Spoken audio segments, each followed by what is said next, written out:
Shalom from Israel, I'm Ariel Ben Avram. This week we read Parashat Tzav. Literally, it's like the imperative form of the verb to command. It's like command, order. So let's read a little bit about this beginning, the beginning of this portion. It says, Hashem spoke to Moses saying, command Aaron and his son, saying, this is the law of the elevation offering. It is the elevation offering that stays on the flame on the altar all night until morning, and the fire of the altar should remain aflame on it. Later, we will read that the fire, actually this is verse 1 of chapter 6, of the book of Vayikra, Leviticus. Then we go to verse 5, which says, the fire on the altar shall remain burning on it. So it's like there's an emphasis to keep the fire burning. In our previous comment on Vayikra, this is like a general presentation, as we said, as we commented on. It's a general presentation about the offerings that we bring to the temple, in this case to the Mishkan, to the tabernacle. As we said before, there are different kind of offerings: peace offerings, guilt offerings, atonement offerings. So, which represents, we have to, it's interesting because the Torah is repeating basically in more detail the same thing that it was said before. And the idea of the repetition, as we have said in other videos, is not repetition for repetition. It's to emphasize. It's to highlight something. So in this case, the idea of the fire is emphasized, particularly. So there's something that we have to pay attention about the fire. In our previous commentary on Vayikra, we spoke in a very extensive way about the fire. So we don't want to repeat, although the portion of Tzav is talking again about the fire. We're going to try to concentrate in the emphasis, which in this case is, as we have said before, the fires are what it contains, life itself. It's a catalyst, but at the same time, that's the chemical definition of fire. We have to understand fire also as in two ways that we probably didn't mention before last week. One is love as a catalyst also. Love as the quality that has the power to transform consciousness from one state to the other. In other words, when we have like a particular negative state of consciousness in terms of emotions or negative thoughts, negative thinking,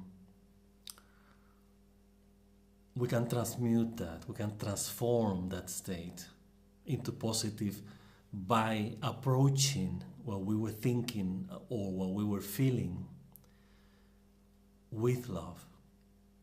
So it's like we switch from a negative state of consciousness to a positive one through love. Love is the means. But in a broader sense, as we have mentioned in our blog many times, love is on cause and effect. In other words, if we are love or loving, the effect is loving. It doesn't work any other way. That's the dynamics of love. Opposite to hatred, to negative qualities and traits in consciousness, that what they cause, the reason, what is the motivation behind them, has some kind of effect which could be even worse than the cause. But in the case of love, love is its cause and love is its effect. So the effect of love in this case would be according to the circumstances, according to what and to whom we love. But in the case of the opposite trait, it's like when we have a negative approach about something, the consequences would be even worse. It's like it's not necessarily the same cause as the result. So it's like hatred equals or has the effect of hatred. No, hatred would be the cause, but the effect could be devastating, could be death, could be destruction, devastation. So in this case, we see love as a encompassing, integrating, unifying, harmonizing cause and effect. So it's like when we love in the right way, obviously, there are ways to love. That's what Judaism and the Torah are about. And many volumes to explain how do we love. So it's about care, it's about responsibility, it's about protecting each other, it's about enhancing, it's about improving, it's about redeeming. So in this sense, Judaism understands love as an ethical principle. So goodness is the reason and the purpose of love. So we love not just to love. I mean, love in terms of expressing a feeling. It has to be something practical, something that really transforms who we are. And by who we are, we're talking about the state in which we would be or may be, that are not integrating, encompassing, harmonizing, embracing. So we can tell the difference immediately. So in this case, fire is love as the catalyst for change, for changing something from a raw state, from an incomplete state, from an unrefined state, to exactly the opposite. So we see in this case that fire is not something destructive. It could be destructive, of course. We can burn a house.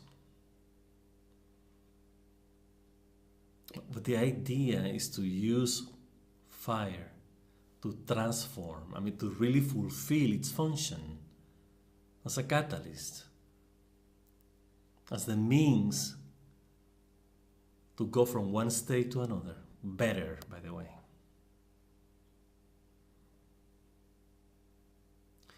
So we have to keep this fire alive, lighted all the time when we're going to bring the offerings. This is the first warning, the first commandment. It's like regarding the offerings, the fire have to be lit, have to be on, always, permanently. It's like the element that we need in order to transform our consciousness has to be lit, has to be present all the time. We cannot just love partially. That's what it means. We have to love permanently. We don't put love on hold. We keep it alive. How we do that? We do that by letting love, the goodness of love, the ethics of love, the good qualities, the positive traits, lead every aspect and dimensions of consciousness. So this means our thoughts, our discernment, our intellect, our emotions, our feelings, our passions, the intensity with which we live, we express our thoughts or emotions, and also our instincts. That's the whole idea behind love. So it has to be permanent. As a leading force, like as a leading cause, as a leading purpose, always. So in this sense, we have to be vigilant about everything negative that may come to our thinking, to our feeling, to our doing. Is this love? Is this thing inspired, motivated by love, for the purpose of love? So it's not necessarily like, I'm gonna love someone, I have a hidden agenda, I have an agenda, I want this result, I want this effect. No, it doesn't work that way. So in this sense, we understand love as an unconditional premise, as an unconditional principle, as an unconditional foundation. It's like no strings attached. No bribing, no controlling, no cheating. We love because the motivation is the freedom of love. Actually, love also, now that we mention freedom, is what truly makes us be free. We are redeemed by love. So everything that we have been talking about love as its cause and its effect in the way we approach reality, that's exactly the same principle of the Messianic consciousness. So you know that we in our blog, God's Love, every week we also, besides the commentaries on the portion, the biblical portion of the week, we also refers to the Messianic consciousness in Jewish prophecy. So if you have the chance to read the blog, you will know what we're talking about. But the main purpose of the Messianic consciousness is when we evolved to an awareness, and a state of being, consciousness with knowledge. That's what literally means. Knowing about what's going on, what's happening. To the Messianic consciousness, when we get to that approach in which love leads all the ways, always. Individually and collectively, we achieve the consciousness, the end, the purpose of what God wants in His creation, which is a harmonized, functional unity in humankind as well as in His entire creation. So then we enthrone the circle after we leave behind the pyramid. We have mentioned before in other commentaries that the pyramid model is the model of the nations, and the circle model is the pattern of Israel, of the Torah. So we may be different, but we're at the same level. So it doesn't matter if we are water carriers, wood gatherers, artists, doctors, builders. You remain at the same level. And by the same level, we're talking about like in the eyes of God. What are the eyes of God? God's love. Why God's love? His creation with His love. God loves His creation. Then this love manifested materially, it expresses as unity, harmony in a functional way, meaning with a purpose.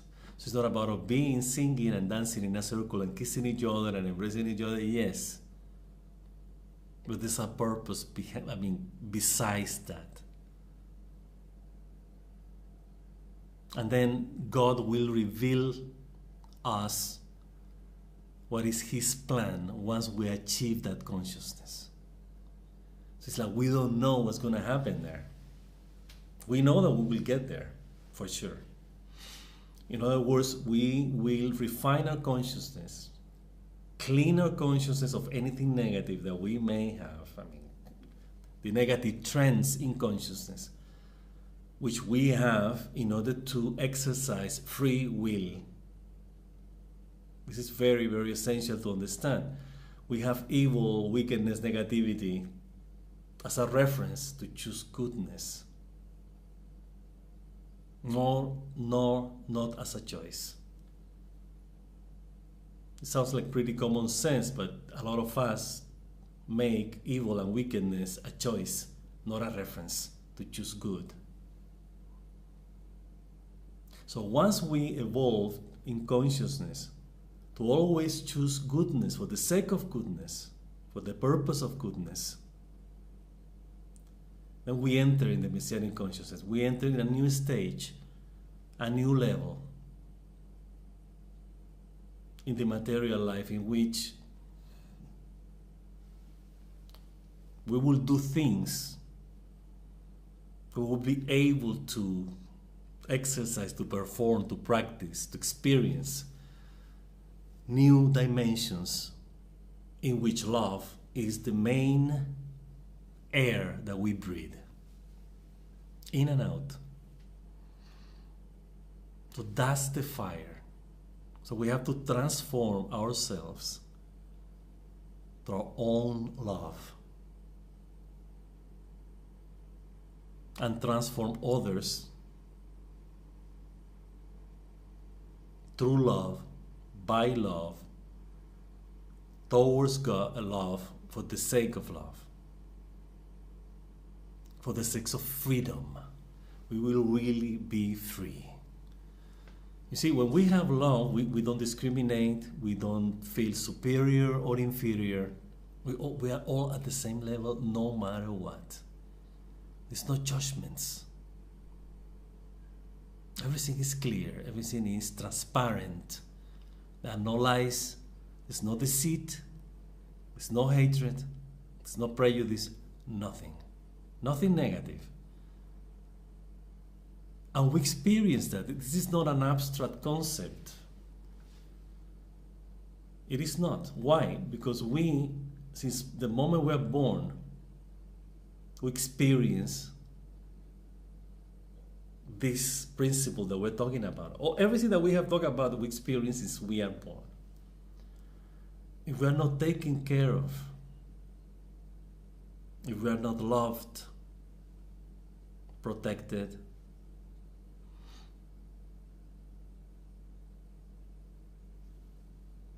we will die.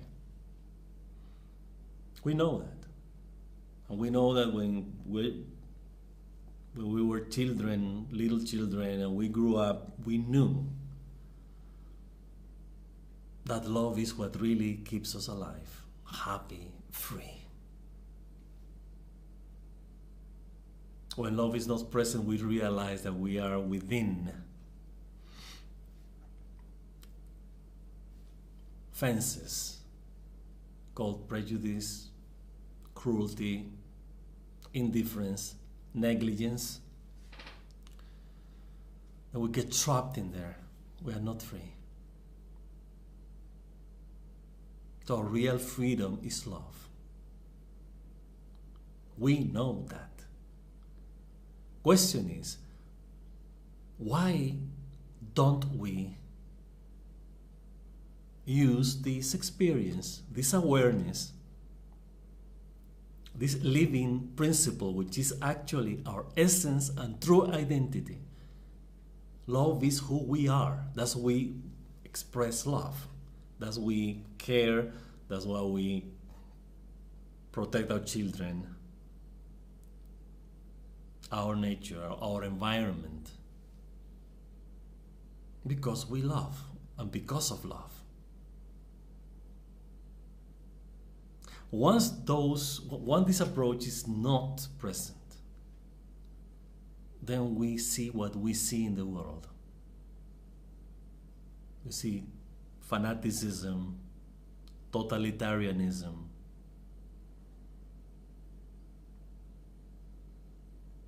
destruction of human dignity. And the human dignity is sustained by the principles of love, by goodness, by ethics, by that which is good. So then when we don't see that, for example, in the Islamic countries, the repressed people, in order to live within fences, bars, fascism, Nazism, all these totalitarian mentalities, ideologies, that basically aim to kill the human spirit, which is love. They foster hatred, destruction. The Torah and Judaism is exactly the opposite of that. From beginning to end, we read the Torah and everything is about love, about respect, about dignity. From beginning to end. So in that context, we have to understand the fire that we must have lit permanently in our connection with God. And we have said that our connection with God is the tabernacle, it's the temple of Jerusalem. Now, the two fires that we have mentioned before, our sages say in the Talmud that there are two fires. A material fires that we have to lead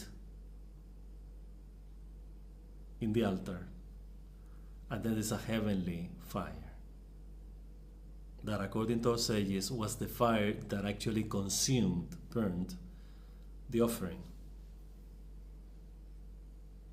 So we see that there's a dynamics that our common bond with God is love. We are an emanation of God's love. Therefore, we are love. Loving the material manifestation of God's love. That's what we are. That's who we are. And we're destined to be that, to have that, to do that. And we will get there finally. We will learn the lesson. We get there. It has taken thousands of years. We're getting there. Finally, we're learning a lesson that took thousands of years. So it had to be like a really a lesson. I mean, like a heavy lesson that we have to thousands of years, thousands of reincarnations to realize something that is so basic, so clear, so obvious, so evident. But that's the way it is. And it is the way it is because we have made it that way, not God. So it would be very silly and very foolish to blame God for all the mess that we have created in the world throughout history. Some people do. How could be this God that allows 30,000 children dying every day of starvation and sickness? How could be a God that allows that? It's the most foolish and stupid statement we have ever heard. Because the only ones who have created such conditions of hunger, pain, suffering, death is us, not Him. So then we have to do, as they say in some places, a soul searching. It's like, what is the real point of all this? It's interesting because that's what it's interesting. Judaism appreciates very much, really. That sounds like weird what we're going to say, but it's true. Agnosticism. It's not that we advocate agnosticism, that we tell people don't believe in God. No. It's not about that. But we find Judaism finds very interesting the way agnostic approach life and the world and nature. They're very practical. They acknowledge cause and effect, for instance. We do acknowledge cause and effect. Actually, the name Elohim in Hebrew, that's what implies. It's nature in motion. Like everything is governed, like directed, so to speak, or the dynamics of nature is cause and effect. There's no rain, there's no food. There's too much heat, there's dry, etc.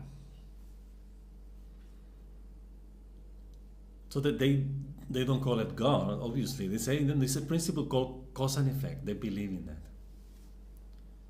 And they call also creation, in general, the universe, up to a little cell in the microscope.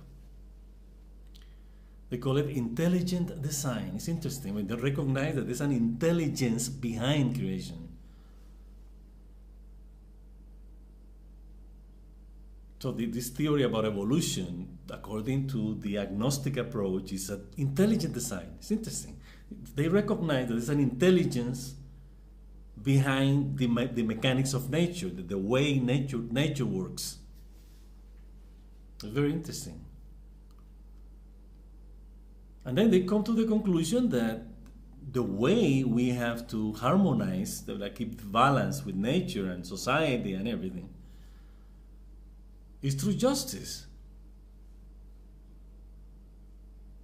Meaning, like ethics. It's like we have to make goodness prevail. It's obvious. It's some of the most interesting agnostic philosophers get to that conclusion. There's a moral purpose in creation. I mean, it's evident in cause and effect. We see it. And by moral purpose, it's like, like the way nature works. So we see the animals; they protect their offspring. So there's something there. There's a self-preserving instinct in life. And speaking of that, justice, there's a connection actually in one of our commentaries in the blog regarding this Parshat Tzav and Vayikra and others from the book of Leviticus. We mentioned that we refer to the high priest. Actually, in this Parshat Tzav, the high priest is consecrated. We have said before that during 7 days, Moses officiated. But in the 8th day, which is the next portion after this one, Tzav, Shemini, means exactly the 8th day, the Kohen Gadol, the high priest, was consecrated. Right. This is the person and his children and descendants who are going to officiate, who are going to lead the work in the tabernacle, in the temple of Jerusalem, regarding the offerings that we elevate to God. So, speaking of the coin of the high priest, and speaking of justice, our sages in Pirkei Avot is a collection of sayings of our sages taken from the Talmud and in a small book called something like the chapters of our elders, fathers. So it's like a selection of 6 chapters, and in one of them it says, we don't have the exact chapter and verse, but the idea is to communicate to the idea, not necessarily to detail the source and everything.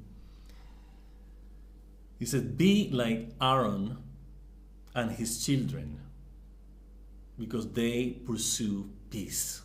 So be therefore pursuers of peace. It's interesting, like, we ask ourselves, like, what's the point? Or sages actually initiated the discussion, the debate. It's like, why do we have to be like a priest? I mean, in this case, obviously, a Jewish priest, the high priest, and his family, his descendants, in order to be peaceful. It's like, be like Aaron and his children who pursue peace.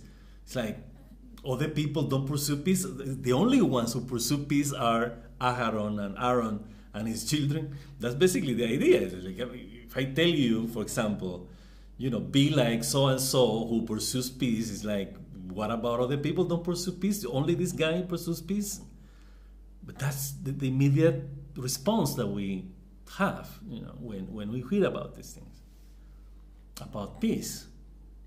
But of course, the immediate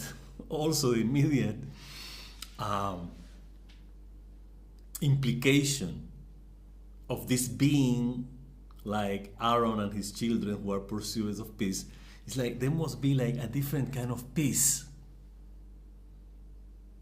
Because it would be peace in general. We would say Gandhi, Martin Luther King, many people who pursue peace throughout history.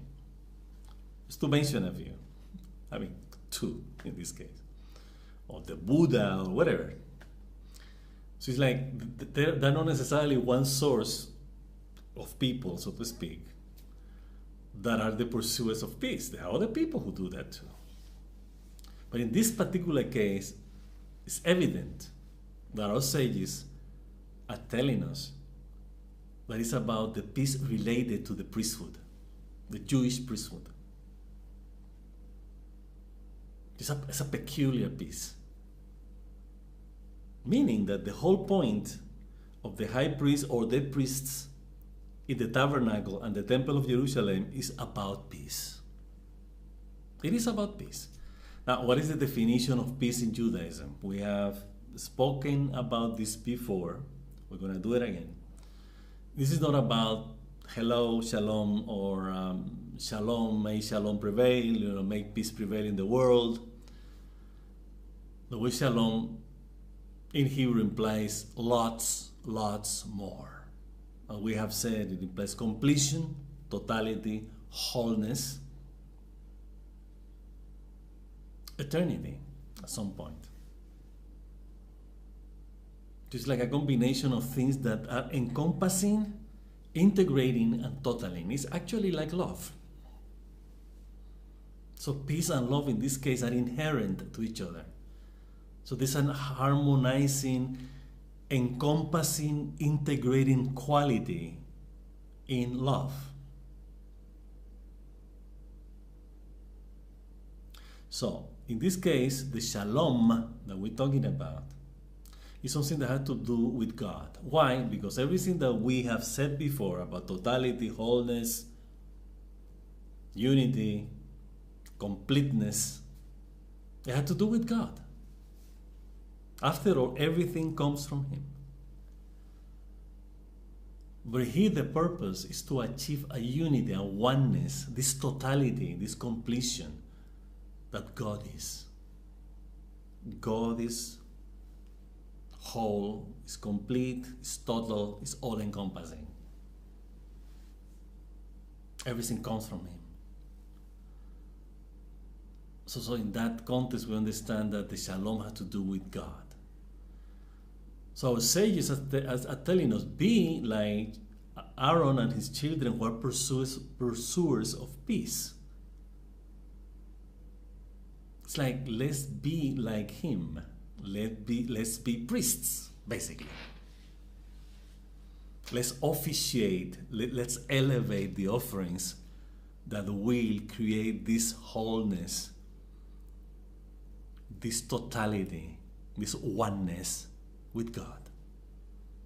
So indeed, when we come to the tabernacle or the temple of Jerusalem to elevate, to present our offerings, we are actually pursuing peace, pursuing the wholeness, the totality that God is, and be part of it. It's interesting because some of the animals, the animal offerings, were called korbanot. And then the semantic root, I think that we have referred to this before in other commentaries, the semantic root of korban, or korev, is to be close to. It's interesting. We bring an offerings in order to be close to God. What closeness are we talking about? The closeness is like about you there, get a little closer, 1 meter less, or really be part of this oneness that God is. Yes, it's about that. It's not just to be close, it's to be part of it. It's like we're not gonna like there's a party somewhere or a kind of ballroom and people are having fun and we're getting close. It's like it's to get close to the ballroom. To get close, we're talking about get close. You want to be in the ballroom and be dancing and having fun like everybody. You're not gonna just get close to it. So in this case, we have to go beyond the semantics. It's like, yeah, it means to get close to, get closer to. It also means to be part of it. To be part of that which is present. To that part to whom we're offering, we're elevating ourselves.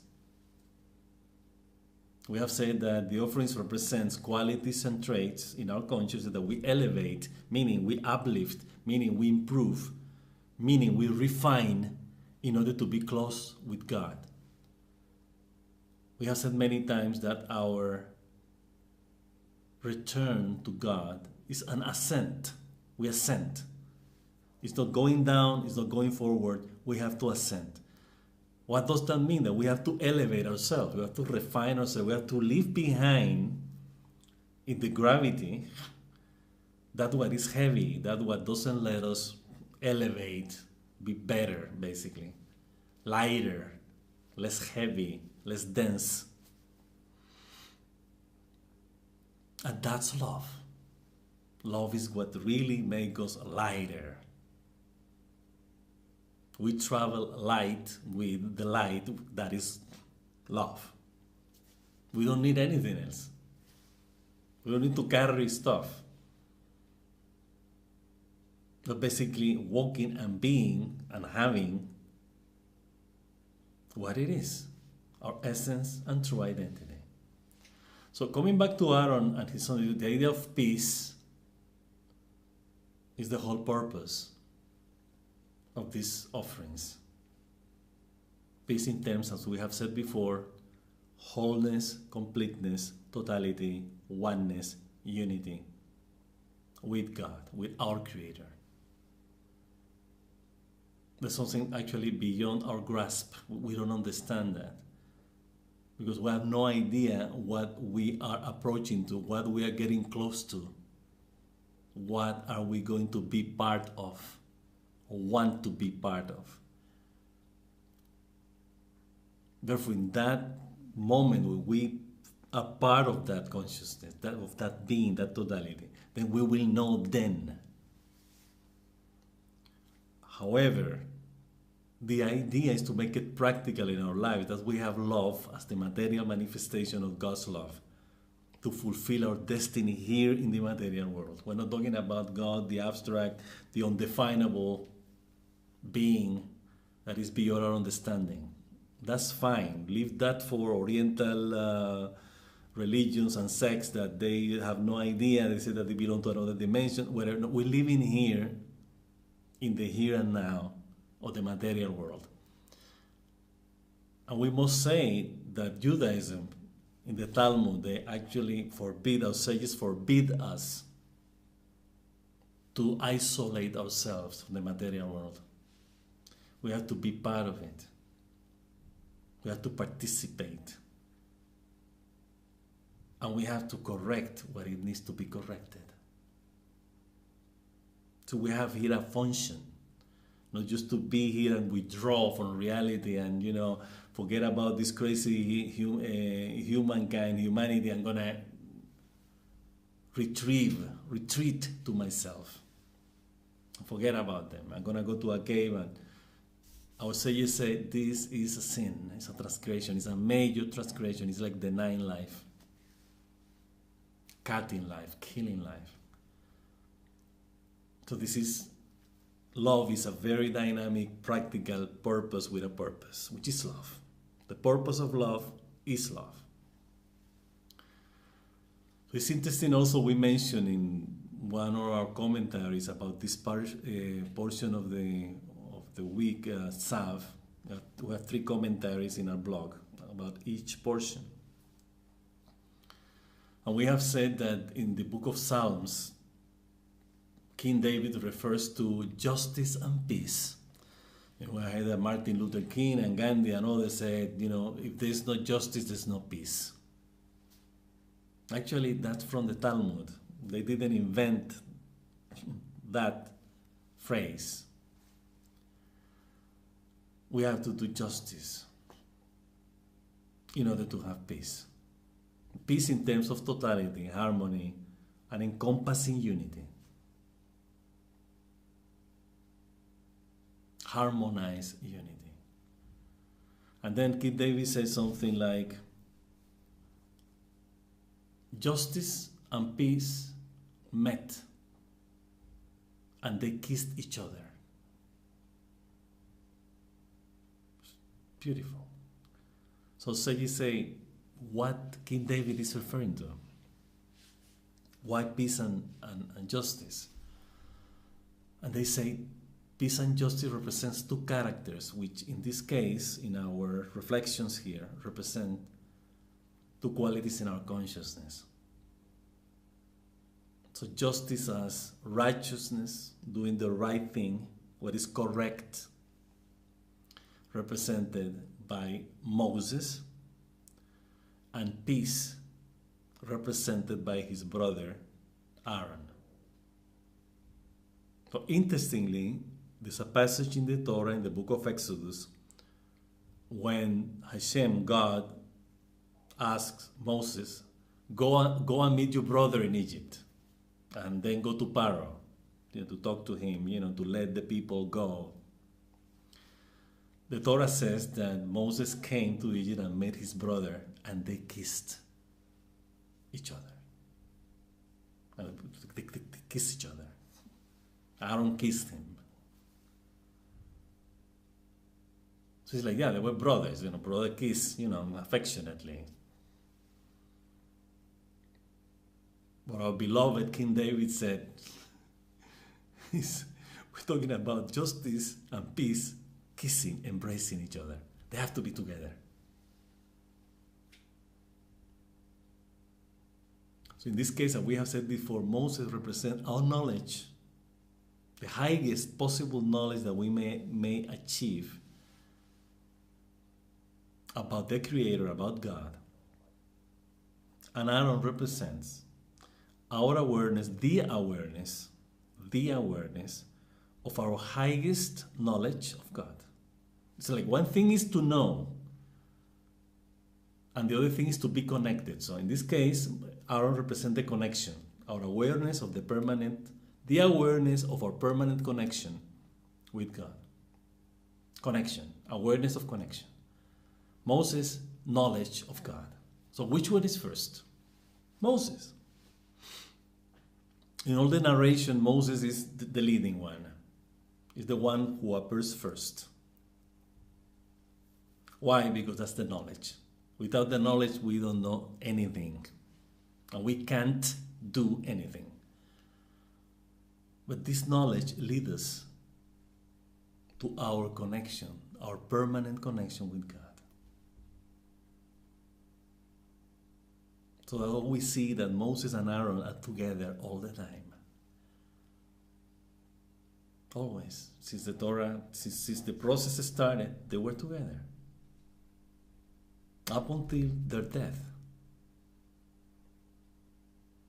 Because one is the knowledge that leads us to our connection with God.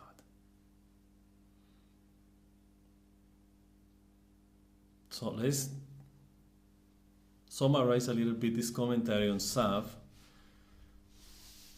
regarding the fire. We say that the fire actually is love.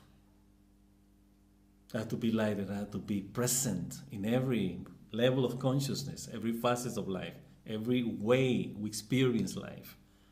Feelings, emotions, passions, instincts, thought,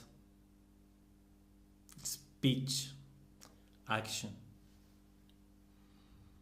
Always. That's who we are.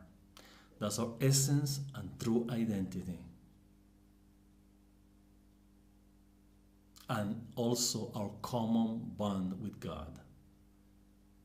Because everything comes from God's love. And the fire must be lit always. The fire will not extinguish.